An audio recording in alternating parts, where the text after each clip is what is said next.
اگر تو گھر کے اندرونی رازوں کا محرم ہے تو نقاش سے غافل نہ ہو۔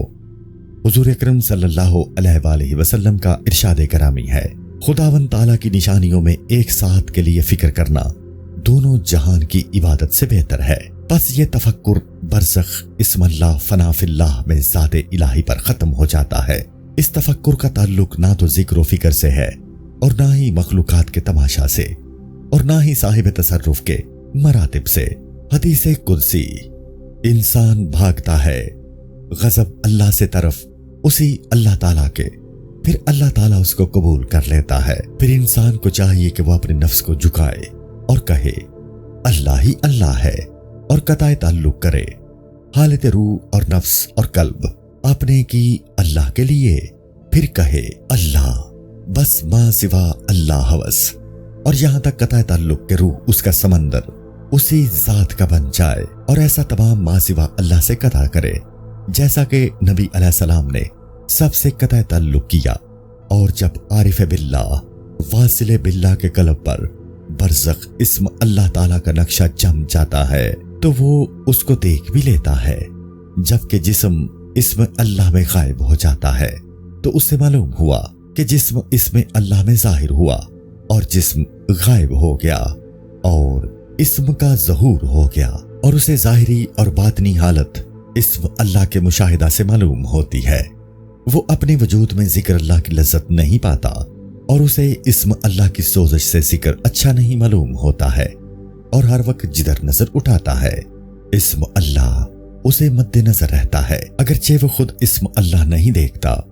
اسم اللہ کے سوا اسے کوئی چیز اچھی معلوم نہیں ہوتی، اور اب معاملہ ہما اوست در مغز و پوست والا ہو جاتا ہے اور وہ صاحب عنایت ہو جاتا ہے اور پوری غنایت اس کی طرف رخ کرتی ہے۔ توحید مطلق صاحب تصور کا نفس دل ہو جاتا ہے اور دل روح ہو جاتا ہے اور روح سر ہو جاتی ہے اور سر مقام خفی میں اور خفی مقام انا میں آتا ہے اور انا یخفی میں آتا ہے۔ اسے توحید مطلق کہتے ہیں۔